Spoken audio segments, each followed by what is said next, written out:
आज हम बात करने वाले हैं डेल्टा कॉर्प लिमिटेड के बारे में।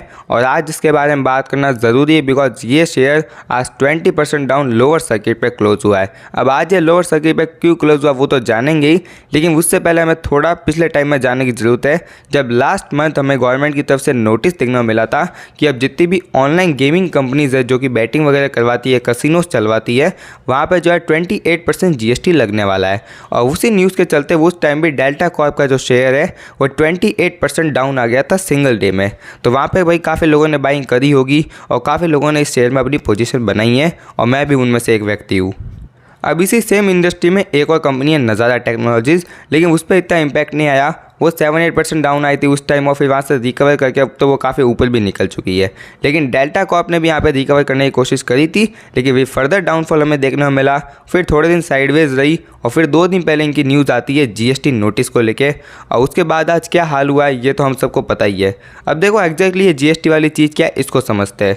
तो GST डिपार्टमेंट की तरफ से डेल्टा कॉर्प को नोटिस आया है कि आपको जो है 17,000 करोड़ की GST पेनल्टी लगी है। अब टोटल GST कितना बढ़ना था वो नहीं पता है, लेकिन 17,000 करोड़ का जो GST उन्होंने कम भरा है पिछले 5 साल में, तो ये इन्हें भरना पड़ेगा, ऐसा GST डिपार्टमेंट का कहना है।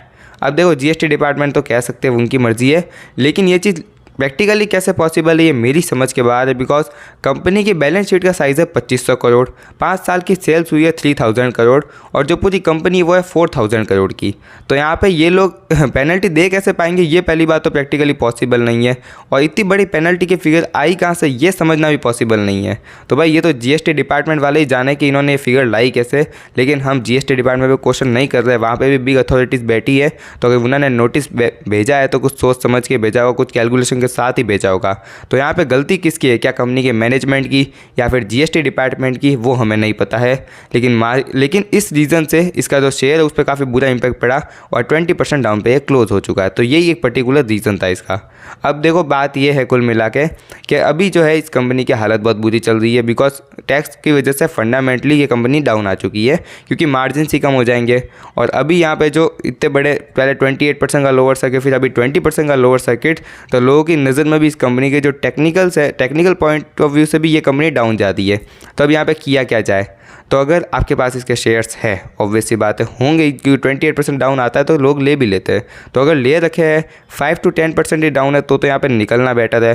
अब जैसे मेरे पास जो शेयर्स है वो इतने कम क्वांटिटी में है कि अगर वो जीरो भी हो जाए तो भी टोटल पोर्टफोलियो पे कोई फ़र्क पड़ने वाला है नहीं। तो मैं तो यहाँ पे कुछ नहीं कर रहा हूँ, जाता है तो जाने दो, कहीं और कमा लेंगे पैसे। बिकॉज इतना कम जो है पार्ट ही लगा हुआ है, तो कम पार्ट लगा हुआ है तो आपको भी टेंशन लेने की ज़रूरत नहीं है।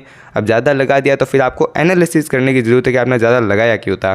बाकी मेरे कहने पे यहाँ पे ना आपको बाय करना ना सेल करना है, आपने बाय सेल करना है अपनी एनालिसिस के हिसाब से।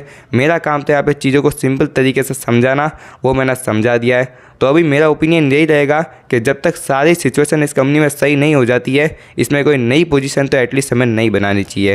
और बाकी निकलने का मौका मिलता है तो वो आपकी समझदारी, आप निकलना चाहो तो निकल सकते हो, रहना चाहो तो रह सकते हो। लेकिन इस टॉपिक को कवर करना ज़रूरी था तो मैंने कवर कर दिया है। बाकी आपको ये वीडियो कैसी लगी आप मुझे बता सकते हो। कल मिलते हैं किसी और कंपनी के साथ किसी और न्यूज़ को लेके, तब तक के लिए bye bye and take care.